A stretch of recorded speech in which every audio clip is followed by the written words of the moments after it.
ان لوگوں کے ساتھ تو گزارا ہو سکتا ہے جن کی طبیعت خراب ہو، مگر ان کے ساتھ نہیں جن کی تربیت خراب ہو۔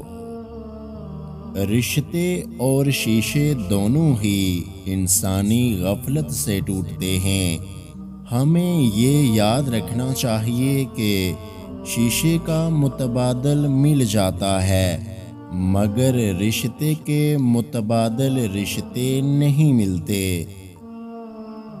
کسی کی ناراضگی کو اتنا طویل نہ کریں کہ تمہارے بغیر جینے کی عادت ہو جائے۔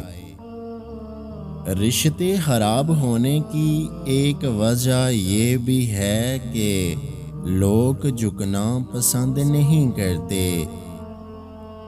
رشتوں کی رسی کمزور تب ہوتی ہے جب انسان غلط فہمی میں پیدا ہونے والے سوالوں کا جواب بھی خود ہی بنا لیتا ہے۔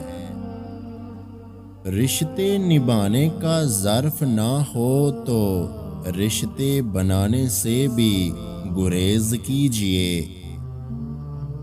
رشتے توڑنے کا مشورہ تو کوئی بھی دے سکتا ہے، مگر رشتے جوڑنے اور نبھانے کی ترغیب کوئی باشعور شخص ہی دے سکتا ہے۔ شیشہ اور رشتہ دونوں نازک ہوتے ہیں، مگر ان میں ایک فرق ضرور ہوتا ہے۔ شیشہ ہمیشہ غلطی سے ٹوٹتا ہے اور رشتہ غلط فہمی سے۔ اگر آج کی ہماری یہ ویڈیو آپ کو اچھی لگی ہے تو ہمارے یوٹیوب چینل کو سبسکرائب کرنا مت بھولیے گا۔ اپنا بہت سارا خیال رکھیں، مجھے دعاؤں میں یاد رکھیں۔ اللہ حافظ۔